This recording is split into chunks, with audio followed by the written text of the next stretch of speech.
Hello বন্ধুরা, কেমন আছো সবাই? ঘর ছাড়ার নতুন একটা ব্লগে তোমাদের সকলকে স্বাগত। এই পর্বে আমি তোমাদের গঙ্গোত্রী ধামের আশেপাশে দর্শনীয় স্থানগুলো ঘুরে দেখাবো। গুড মর্নিং বন্ধুরা, ঘড়িতে বাজে 6:42। আজকে 23 অক্টোবর। আমরা আছি কালীকুমলিতে, গঙ্গোত্রীতে। রুম থেকে বেরোচ্ছি, ওদিরা আসুক, আমি দেখাচ্ছি। আজ আমাদের ইচ্ছা আছে গঙ্গোত্রীর আশেপাশে জায়গাগুলো ঘুরে দেখা। খুব বেশি যদিও লাইন নেই, চলো নিচে যাওয়া যাক।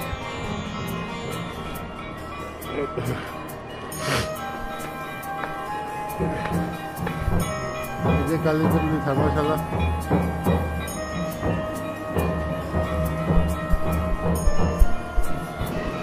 এই মুহূর্তে গঙ্গোত্রী মন্দিরে আরতি হচ্ছে। এই আরতির পর সাধারণ দর্শনার্থীদের মন্দিরে প্রবেশ করতে দেয়া হবে। ওপর থেকে আসছে, গতকালকে আমরা পুজো দিয়েছি, তাই আজকে পুজো দেব না, একবার দর্শন করে আশেপাশে যে লোকেশনগুলো আছে, যেমন সূর্যকুণ্ড, গৌরকুণ্ড, তারপর পাণ্ডু গুফা, এগুলো কভার করব। তো সেই মতো আমরা সকালের দিকেই বেরিয়ে পড়লাম। অ্যাকচুয়ালি আমাদের উদ্দেশ্য ছিল এখানকার সাইট সিনগুলো খুব তাড়াতাড়ি কভার করে আজকেই এখান থেকে বেরিয়ে গিয়ে উত্তরকাশীতে নাইট স্টে করা। তবে কালীকুমলি ধর্মশালার চেক আউটের টাইম টেবিল হলো সকাল 10টায়। তো যিনি কেয়ারটেকার আছে ওনাকে আমি বলে এসেছিলাম, তো উনি বললেন ঠিক আছে, আপ টু দুপুর 2টো পর্যন্ত তোমরা থাকতে পারো। তো আমরাও চেষ্টা করছিলাম খুব তাড়াতাড়ি সাইট সিনগুলো কভার করে ওখান থেকে বেরিয়ে যাব। ফাইনালি কিছুটা আসতেই দেখতে পেলাম আর্ট গ্যালারি। তবে আর্ট গ্যালারি সকালের দিকে বন্ধ থাকে, প্রায় খোলে 10টা সাড়ে 10টা নাগাদ। তো আমরা আর্ট গ্যালারি ছেড়ে সামনে এগিয়ে গেলাম সূর্যকুণ্ড দেখার জন্য। সূর্যকুণ্ডের কাছে এসে প্রথমের দিকে ভয় লাগলেও পরে এক স্বর্গীয় অনুভূতি অনুভব করলাম। এই জায়গাকেই বলা হয় সূর্যকুণ্ড। জনশ্রুতি আছে মহাদেব তার জটা থেকে দেবী গঙ্গাকে সর্বপ্রথম এখানেই উন্মুক্ত করেছিলেন। মানুষের বিশ্বাস এই ঝর্ণার নিচেই আছে বড় শিবলিঙ্গ, আর এই জায়গাতেই সর্বপ্রথম সূর্যের রশ্মি পড়ে। সেই জন্য এই জায়গার নাম হয়েছে সূর্যকুণ্ড। আমরা সকলেই দূর থেকে সূর্যকুণ্ডকে প্রণাম জানিয়ে চললাম পরবর্তী লোকেশনের দিকে। আমার পিছনে যে ওই লাল রঙের বিল্ডিং দেখতে পাচ্ছ, ওটাই হলো আর্ট গ্যালারি। এখানকার সৌন্দর্য সত্যি মুগ্ধকর। সামনে কিছুটা এগানো মাত্রই দেখলাম একটা 3 মাথানি রাস্তা পড়ল, যার ডান দিকে গেছে গৌরকুণ্ড এবং সোজা বেরিয়ে গেছে পাণ্ডব গুফা। এবং এই বোর্ডটার পিছনে হলো জিএনবিএন এর গেস্ট হাউস। চলো তোমাদের গেস্ট হাউসের রুমের ভাড়াগুলো দেখিয়ে আনি। তোমরা চাইলে জিএনবিএন এর গেস্ট হাউস অনলাইন মোডে বুক করতে পারো, যার লিঙ্ক আমি ডেসক্রিপশন বক্সে দিয়ে দেব। এরপর আমরা চললাম গৌরীকুণ্ডের বিখ্যাত গৌরী মাতার মন্দির দর্শনের জন্য। মন্দির চত্বরে ঢোকার আগে দেখলাম ফুলের অসংখ্য বাগান করা আছে, দেখতে যা খুবই সুন্দর লাগছিল। তোমরা সামনে যেটা দেখতে পাচ্ছ ওটাই হলো গৌরী মাতার মন্দির। তোমাদের প্রথমে মন্দিরের চারিপাশটা ঘুরে দেখাই। এই সামনে যে শিলাটা দেখতে পাচ্ছ, এটা হলো শিবেরই একটা রূপ। এতে বিভিন্ন রকম ছবি আঁকা ছিল। তার পাশেই ছিল গৌরীকুণ্ড। চলো গৌরীকুণ্ডটা তোমাদের দেখিয়ে আনি। আধ্যাত্মিক বিশ্বাস অনুযায়ী গৌরী মায়ের এটা ছিল তপস্যার স্থান। এখানে মহাদেব গৌরী মাকে সর্বপ্রথম স্নান করিয়েছিলেন এবং এখানে এই গৌরী মায়ের পদচিহ্ন পড়েছিল। এই বাঁদিকে যে মন্দিরের পিছনে ছোট একটা মন্দির দেখতে পাচ্ছ, এটাতেই গৌরী মায়ের পদচিহ্ন আছে। চলো তোমাদের এবার গৌরী মাতার দর্শন করাই। আমরা এখানে সকালে এসেছিলাম, তাই এখানে খুব বেশি ভিড় ছিল না। চলো তোমাদের গর্ভগৃহ দর্শন করায়। বাঁদিকে দেখতে পাচ্ছ এটা হলো গৌরী মাতা, সামনে আছে মহাদেব। এই গৌরী মাতা মন্দির দর্শন করে আমরা 3 মাথানি রাস্তায় এসে ডান দিকে যে সোজা রাস্তা বেরিয়ে যাচ্ছিল পাণ্ডব গুফায়, ওই রাস্তায় আমরা চলতে থাকলাম। তবে এখান থেকে পাণ্ডব গুফার দূরত্ব প্রায় 1.5 কিলোমিটার। তবে এই রাস্তাটা ছিল পুরো নির্জন। তবে বিভিন্ন জায়গায় শিলার ওপর মার্কিং করা ছিল যে পাণ্ডব গুফা এই দিকে যেতে হবে। এই রাস্তা আসার জন্য তোমাদের কোনো গাইড প্রয়োজন নেই, তোমরা নিজেরাই আসতে পারবে। এরপরে যে রাস্তা দেখলাম সেখানে দেখলাম ধস নেমেছে, সেই ধসটাকেই আমরা ধীরে ধীরে অতিক্রম করলাম। এখানে বর্ষাকালে খুবই অসুবিধে আসা, আর অনুপদা আর বৌদি দেখলাম ধীরে ধীরে মেয়েকে নিয়ে এই ধসের রাস্তায় এগাচ্ছে। এরপর পড়লো পাইনের জঙ্গল, দুদিকে পাইন গাছ, মাঝখান দিয়ে রাস্তা বয়ে চলেছে। খুব সুন্দর লাগছিল এই জায়গায় এসে। রাস্তা পুরো খালি, পাণ্ডুগুফায় এখন কেউ যাচ্ছে না দেখলাম, সকালবেলা হয়তো হবে। বৌদি আরে পিছনে আসছে, চলো। কিছু দূর এগাতে বড় একটা পাথর পড়লো, সেই পাথরে মার্কিং করে লেখা ছিল যে ডান দিকে হলো পাণ্ডুগুফা। তো আমরা সেই অনুযায়ী ডান দিকে হাঁটতে থাকলাম। ফাইনালি এসে পৌঁছালাম পাণ্ডুগুফাতে। পাণ্ডুগুফার এটা ওপরের অংশ, এই নিচে নেবে বাদিকে একটা গেট আছে, ওই গেট দিয়েই এন্টার করতে হয়। তো আমরাও ওই গেট দিয়ে দেখলাম কতজন অলরেডি এন্টার করেছে, তারা বেরিয়ে এসছে। এরপরে আমরা এন্টার করব। এই পাণ্ডুগুফার ভেতরে দুজন সাধু আছেন, তো এই গুফার মাহাত্ম্য তোমরা ওনাদের মুখেই শুনে নাও। इसका महत्व ये है, ये पांडव गुफा है, पांडव यहाँ पर आए हैं। हाँ। इसीलिए पांडव गुफा बोलते हैं। अच्छा। पांडव कौन समय आए हैं? महाप्रस्थान में। अच्छा। युद्ध का बाद वो समय पांडवों को पितृदोष लगा था, पितृदोष। हाँ। पितृदोष का निवारण करने के लिए वो हिमालय में आए थे। हाँ। तो वो समय पांच पांडव माता द्रौपदी पहले यमुनोत्री गए, फिर गंगोत्री में आए। गंगोत्री आने पर ये गुफा में रुके, इसीलिए इसका नाम पांडव गुफा है। अच्छा अच्छा। फिर गंगोत्री से 5 पांडव माता द्रौपदी केदारनाथ गए। अच्छा। केदारनाथ में भगवान भोलेनाथ का उन्होंने दर्शन किया पशु का रूप में। और फिर केदारनाथ से 5 पांडव माता द्रौपदी बद्रीनारायण गए। बद्रीनारायण में उन्होंने अपना पितृ कर्म किया। अच्छा। ऋषि कर्म किया, देव कर्म किया। देव ऋण, पितृ ऋण, ऋषि ऋण से वो उऋण हुए बद्रीनाथ में। उसका बाद में उन्होंने अपना देह को त्याग किया बद्रीनाथ का ऊपर स्वर्गारोहणी है, सतोपंथ। सतोपंथ यहाँ से जाना पड़ेगा। हाँ, तो वो रास्ते में उन्होंने अपना देह को त्याग किया और भगवान धर्मयुधिष्ठिर सह शरीर के साथ में वो वायुमंडल में प्रवेश हुए। वो समय पांडव गंगोत्री में आए तो ये गुफा में रुके, इसीलिए इसका नाम पांडव गुफा है। अच्छा। अभी भगवान राम जी का इच्छा से हम रहते हैं यहाँ पर। अच्छा। आप कितने साल से यहाँ रहते हैं? हमको इधर हो गया 19 साल। 19 साल। हाँ। और वो सर जी? हम 12 महीना इधर रहता है। 12 महीने? हम 12 महीना इधर रहता है। जब बर्फ गिरता है वो समय हम इधर ही रहते हैं। अच्छा। हाँ, ये इसका गुफा का महत्व है। हम वैष्णव साधु है। এই পাণ্ডুগুফার মোট দুটো গেট আছে। এটা যে দেখছো এটা দিয়ে আমরা এন্টার করলাম, আর ঠিক তার অপোজিটে এই একটা ছোট গেট আছে। চলো এটা দিয়ে একবার বেরিয়ে দেখি। এই হলো পাণ্ডুগুফা, ওই গুফা দিয়ে ঢুকতে হবে। এগুলো কভার করে আমরা ফিরে এলাম আর্ট গ্যালারির কাছে।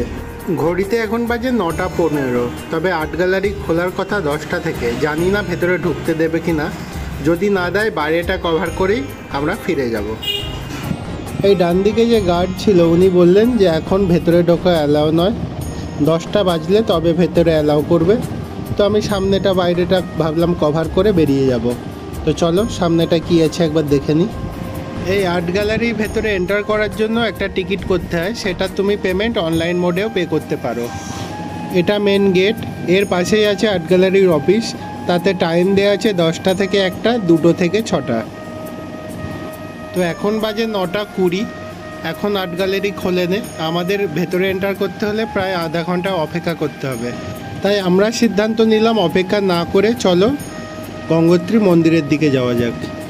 আশা করব তোমরা এলে অবশ্যই এই আর্ট গ্যালারি ভিজিট করবে, এবং যারা ভিজিট করেছো অবশ্যই কমেন্টসে এর বিষয়ে কিছু জানাবে আমাকে।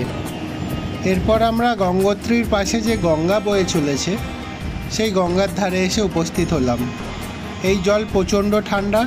এই পাশে দেখলাম অনেকে পিণ্ডদান করছে। এই গঙ্গার জল প্রচণ্ড ঠান্ডা, তা সত্ত্বেও মানুষজন দেখলাম স্নান করছে। তো আমি এখানকার জল কিছুটা মাথায় নিলাম এবং আমি একটু ফাঁকা জায়গা খুঁজছিলাম যেখানে আমি আমার ড্রোনটাকে ফ্লাই করতে পারি। তো আমি এই বাঁদিকে আছে ওই যে সাদা রঙের দেখতে পাচ্ছ, ওটা হলো গঙ্গোত্রী মাতা মন্দিরে যাবার পথ। তো ওই ভেতর থেকেই আমি ঢুকে ডান দিকে বেঁকে আরেকটু ফাঁকা জায়গায় গেলাম যাতে আমি ড্রোনটা ফ্লাই করতে পারি।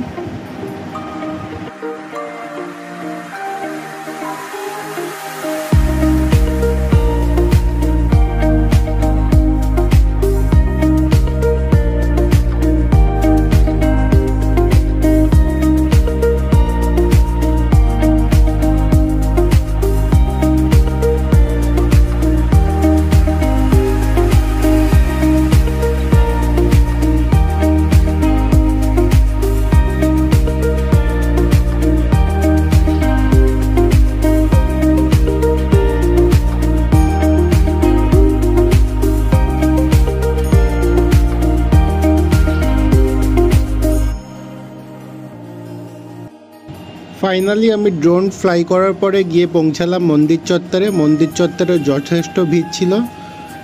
আমি গতকালকে তোমাদের ভৈরবনাথের মন্দির দর্শন করানো হয়নি। এটা যে দেখতে পাচ্ছ সামনে, এটাই হলো ভৈরবনাথের মন্দির। এই মন্দিরের মাহাত্ম্য কি তোমরা পণ্ডিতজির মুখেই শুনে নাও। ये जगह का महत्व है कि ये अखंड धुना है। अखंड समझते हो? बुझता नहीं है, इधर से इस साइड से चले। अच्छा, अखंड धुना है। हर देवियों के साथ एक रक्षक होते हैं। माँ गंगा जी के साथ भी है आनंद भैरव जी। हाँ, जब से माता का मंदिर है यहाँ पर।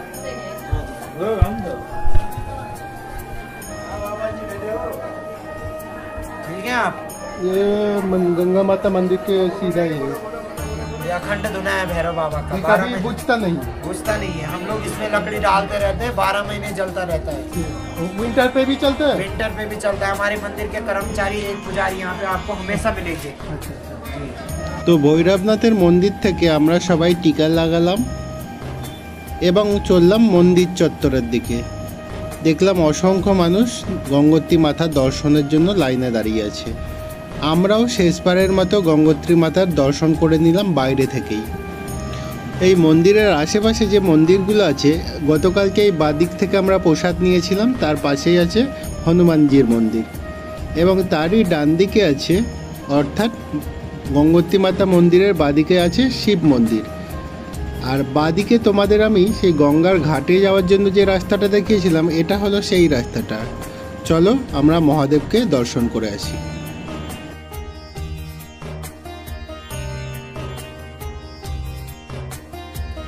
বন্ধুরা, ঘড়িতে বাজে 12টা। এই কালীকমলি ধর্মশালা ছেড়ে আমরা বাস স্ট্যান্ডের দিকে এগাচ্ছি। আমরা এই গঙ্গোত্রী বাজারের ওপর আসার সময় অসংখ্য দোকান আছে, এই দোকান থেকে আমরা আমাদের কেনাকাটাগুলো সেরে নিয়েছিলাম। ফাইনালি এসে পৌঁছালাম গঙ্গোত্রী স্ট্যান্ডের কাছে। বন্ধুরা, ঘড়িতে বাজে 12:30। আমরা আছি গঙ্গোত্রীতে। গঙ্গোত্রী থেকে যাচ্ছি উত্তরকাশী শেয়ার গাড়িতে। শেয়ার গাড়িতে ভাড়া নিয়েছে 300 টাকা। আর এখন বাজে 12:30। দুপুর 2টো থেকে বাস ছিল, সরকারি বাস, যেটার ভাড়া হলো 250 টাকা। তো সেটা অনেকটাই সময় নষ্ট হবে, 1.5 ঘন্টা। সেই জন্য আমাদের আজকের উদ্দেশ্য যে কোনোভাবে এই শেয়ার বা যাতে হোক গিয়ে উত্তরকাশী থেকে হয় শ্রীনগর অথবা রুদ্রপ্রয়াগে গিয়ে নাইট স্টে করা। চলো দেখা যাক কত দূরে এগাতে পারি। আমরা একই পথে যখন গিয়েছিলাম গঙ্গোত্রী, তখন অসংখ্য আপেল গাছ দেখেছিলাম হারসিলের আগে একটা জায়গায়। তো ড্রাইভারকে বলতে উনি বললেন আমার একটু কাজ আছে, ওখানে আমি এমনিই দাঁড়াবো। তো সেই অনুযায়ী আমাদের ভাগ্য ভালো ছিল, সেই জন্য আপেল বাগান দেখার সুযোগ পেয়ে গেলাম। গাড়ি থেকে নামতে সামনেই দেখি আপেল বিক্রি করছে। এখানে আপেল 40 টাকা, 30 টাকা। এই ভালো আপেলটা বললো 50 টাকা কেজি। আপেল নিলাম, 1 কেজি আপেল নিল 50 টাকা। এবার চলো আপেল বাগানে যাই। অনুপদাও আসছে। এটা হলো মেন রাস্তা। এর ডান দিকে যে রাস্তা বেরিয়ে গেছে, এই দিকে অসংখ্য আপেল বাগান আছে। এইগুলো দেখতে পাচ্ছ, এই যে লাল হয়ে আছে, এগুলো সব আপেল। সচরাচর সাধারণ পাবলিককে এই বাগানগুলোতে ঢুকতে দেওয়া হয় না, তবে এই বাগানটা খোলা ছিল তাই আমি ঢুকে দেখলাম। বন্ধুরা, হারসিল ভ্যালিতে গাড়ি দাঁড়িয়েছে, আপেল কিনছিলাম। এই যে আপেল দেখে নাও, হাত দিয়ে পাড়া পর্যন্ত যাবে। কি বড় বড় আপেল। তবে এই জায়গায় তোমরা এলে সবসময় আপেল দেখতে পাবে না, একটা নির্দিষ্ট সিজন আছে। আমরা যখন এসেছিলাম এটা ছিল আপেলের সিজন। এরা এই বাস্কেটে আপেল জমা করে এবং বাস্কেট থেকে আপেল নিয়ে অন্য রাজ্যে রপ্তানি করে। তো আমি আমার লোভ সামলাতে না পেরে একটা আপেল পেরে দেখলাম, একটা আপেল পেরেছি। এবার চলো পাশের অন্য বাগানে তোমাদের নিয়ে যাই। এই যে রাস্তা তোমরা দেখছো, রাস্তার দু সাইডেই অসংখ্য আপেল গাছ, আর এই সবুজ রঙের তিরপল দিয়ে ঘিরে রেখেছে যাতে কেউ না পারতে পারে। সামনে একটা বাগানের কেয়ারটেকারকে রিকোয়েস্ট করতে উনি পারমিশন দিলেন বাগানটা ঘুরে দেখার জন্য। আমরা বাগানের ভেতর ঢুকলাম এবং দেখলাম বিভিন্ন ধরনের আপেল। এখান থেকেও আমরা আপেল পেরেছিলাম। আমার বাদিক দিয়ে বয়ে চলেছে নদী, আর ডান দিকেও ওই আপেল গাছগুলো যেগুলো তোমরা দেখলে। এখানে সৌন্দর্য সত্যি মুগ্ধকর। তবে আমার ইচ্ছা আছে আমি এরপরে যখন গোমুখ তপোবন করব তখন অবশ্যই হার্সিল ভ্যালিতে একটা নাইট স্টে করব, কারণ এখানকার সৌন্দর্য সত্যি আমাকে আবার ডাকে উত্তরাখণ্ডে যাওয়ার জন্য। তো আপেল বাগান ঘুরলাম, আপেল পারলাম, এবার গাড়ি ওয়েট করছে, যাওয়া যাক। তবে আমরা যাত্রা করছিলাম পাবলিক শেয়ারে। পাবলিক শেয়ার দাঁড় করিয়ে আমাদের আপেল গাছ দেখাবে এটা কখনোই ভাবিনি। ড্রাইভারের ব্যক্তিগত কাজ ছিল বলেই উনি প্রায় 20 মিনিটের মতো ওই স্ট্যান্ডে দাঁড়িয়েছিলেন, আর আমাদেরও আপেল গাছ দেখা হলো। ঘড়িতে বাজে 4:37। আমরা পৌঁছালাম উত্তরকাশী শেয়ারে ট্যাক্সি স্ট্যান্ডে। এখান থেকে উত্তরকাশী বাস স্ট্যান্ডে যেতে হলে হেঁটে 5 থেকে 7 মিনিট লাগবে। তো আমরা হেঁটেই উত্তরকাশী বাস স্ট্যান্ডে গিয়ে পৌঁছালাম। বাজে 5:40। আমরা অনেক চেষ্টা করলাম এখান থেকে শ্রীনগর বা রুদ্রপ্রয়াগ যাওয়ার জন্য। যে গাড়িগুলো আছে বুকিংয়ে যাবে 6,000 টাকা পার গাড়ি। তো আমরা আছি 4 জন, আমাদের পক্ষে পসিবল নয়, তাই এই জন্য আগামীকাল যাব আমরা। সেই জন্য এখানে শ্রীনগরের বাসের টিকিট কাটলাম। প্রতি টিকিট নিল 320 টাকা। এটা হলো উত্তরকাশী। উত্তরকাশী থেকে আগামীকাল শ্রীনগর যাব। শ্রীনগরের প্রথম বাস ছাড়বে পুরো 6টার সময়। তো আমরা যেই রুমে আছি তোমাদের দেখিয়ে দিচ্ছি, চলো। এই বাস স্ট্যান্ডের অপোজিটেই আছে বিড়লার ধর্মশালা, ওই যে পিঙ্ক এবং ব্রাউন দিয়ে বিল্ডিংটা দেখা যাচ্ছে। তো প্রথমে ওটাই গিয়েছিলাম। ওটাই রেট বলে রুমের ভাড়া 1200 থেকে 1500 টাকা। তো তার থেকে ওর পাশে যে গলিটা আছে ওই গলি দিয়ে চলে গেলে অসংখ্য রুম পেয়ে যাবে তোমার বাজেট অনুযায়ী। চলো নিয়ে যাই। তো অ্যাকচুয়ালি আমাদের মূল উদ্দেশ্য ছিল যে কোনোভাবে রাতটা কাটানো এবং কালকে শ্রীনগর হয়ে উখিমঠে পৌঁছানো। সেই জন্য আমরা বাজেট ফ্রেন্ডলি 600 টাকা দিয়ে একটা রুম বুক করেছিলাম রাত কাটানোর জন্য। তো এর পরের ব্লগে তোমরা দেখতে পাবে উখিমঠের মন্দির দর্শন এবং পুজো দেওয়া। ভিডিওটা তাহলে আজকে এখানেই শেষ করছি। সবাই ভালো থাকবেন, সুস্থ থাকবেন, সাবধানে থাকবেন। আর ভিডিওটা কেমন লাগলো তা অবশ্যই কমেন্টসে জানাবেন। ভালো লাগলে অবশ্যই একটা লাইক করে দেবেন। খুব তাড়াতাড়ি দেখা হবে পরের একটি ব্লগে।